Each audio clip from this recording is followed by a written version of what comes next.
இனி அடுத்ததாக ஒரு நிமிட செய்திகளை பார்க்கலாம். மறைந்த தேமுதிக தலைவர் விஜயகாந்திற்கு நடிகர் நெப்போலியன் குடும்பத்துடன் சென்று மலர் தூவி மரியாதை செலுத்தினார். உடல்நலக் குறைவால் டிசம்பர் 28 மறைந்த விஜயகாந்த் உடல் சென்னை கோயம்பேட்டில் உள்ள தேமுதிக தலைமை அலுவலகத்தில் அடக்கம் செய்யப்பட்டது. ஏராளமானோர் அங்கு சென்று அஞ்சலி செலுத்தி வருகின்றனர். விஜயகாந்த் மறைந்தபோது அமெரிக்காவில் இருந்த நெப்போலியன் தற்பொழுது இந்தியா வந்துள்ளார். அவர் சென்னை சாலிகிராமத்தில் உள்ள விஜயகாந்த் வீட்டிற்கு சென்று அவரது படத்திற்கு மலர் தூவி மரியாதை செலுத்தினார். அதனைத் தொடர்ந்து அவரின் மனைவியும் விஜயகாந்த் படத்திற்கு மரியாதை செலுத்தினார்.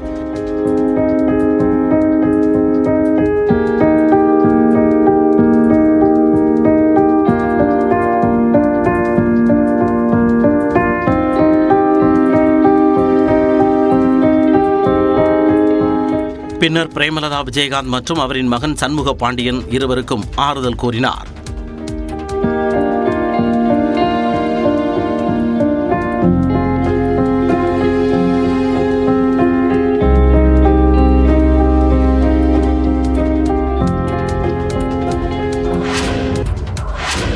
சிதம்பரம் நடராஜர் கோயிலில் கனகசபை மீது நின்று தரிசிக்க அனுமதிக்கும் அரசாணைக்கு எதிரான வழக்கில் எந்த தடையும் இல்லாததால் விதிகளுக்குட்பட்டு விண்ணப்பித்து பக்தர்கள் தரிசிக்கலாம் என்று சென்னை உயர்நீதிமன்றம் உத்தரவிட்டுள்ளது.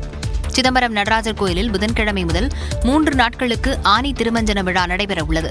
இதில் பக்தர்கள் கனகசபை மீது நின்று சாமி தரிசனம் செய்ய அனுமதிக்க கோரி சம்பந்தமூர்த்தி ராமநாதன் என்பவர் சென்னை உயர்நீதிமன்றத்தில் வழக்கு தொடர்ந்தார். இந்த வழக்கு பொறுப்பு தலைமை நீதிபதி மகாதேவன் மற்றும் நீதிபதி ஷஃபீக் அமர்வில் விசாரணைக்கு வந்தது. அப்போது கனகசபை மீது நின்று சாமி தரிசனம் செய்ய பிறப்பித்த அரசாணைக்கு எதிரான வழக்கில் எந்த தடையும் இல்லை என்று அறநிலையத்துறை சார்பில் தெரிவிக்கப்பட்டது. அப்போது கருத்து தெரிவித்த நீதிபதிகள், அரசாணையை எதிர்த்த வழக்கில் தடையில்லாத போது விதிமீறல்கள் இருந்தால் மட்டும் சட்டப்படி அறநிலையத்துறையினர் நடவடிக்கை எடுக்கலாம் என்றனர். தரிசனம் தொடர்பாக அதிகாரிகளுக்கு மனுதாரர் விண்ணப்பம் அளிக்கவும் நீதிபதிகள் அறிவுறுத்தினர். இந்த விவகாரம் தொடர்பாக அடுத்த வாரம் அறிக்கை சமர்ப்பிக்க வேண்டும் என்றும் அறநிலையத்துறைக்கு நீதிபதிகள் உத்தரவிட்டனர்.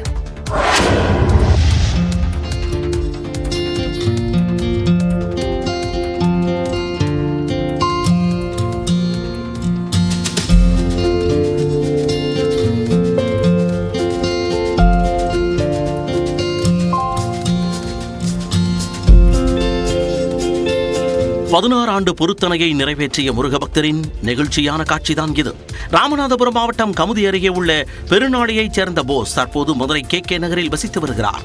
அரசு ஒப்பந்ததாரரான இவர் திருச்செந்தூர் மூலவர் முருகப்பெருமானுக்கு தங்க காசு மாலையை உபயமாக வழங்குவதாக 16 ஆண்டுகளுக்கு முன்பு பொருத்தனை செய்திருந்தாராம். அதன்படி திருச்செந்தூர் சுப்பிரமணிய சுவாமி திருக்கோவிலுக்கு மனைவி மல்லிகா மற்றும் குடும்பத்தினருடன் வந்த போஸ் 70 லட்சம் ரூபாய் மதிப்புள்ள 978 கிராம் எடையுள்ள தங்க காசு மாலையை கோயில் இணை ஆணையரிடம் வழங்கினார்.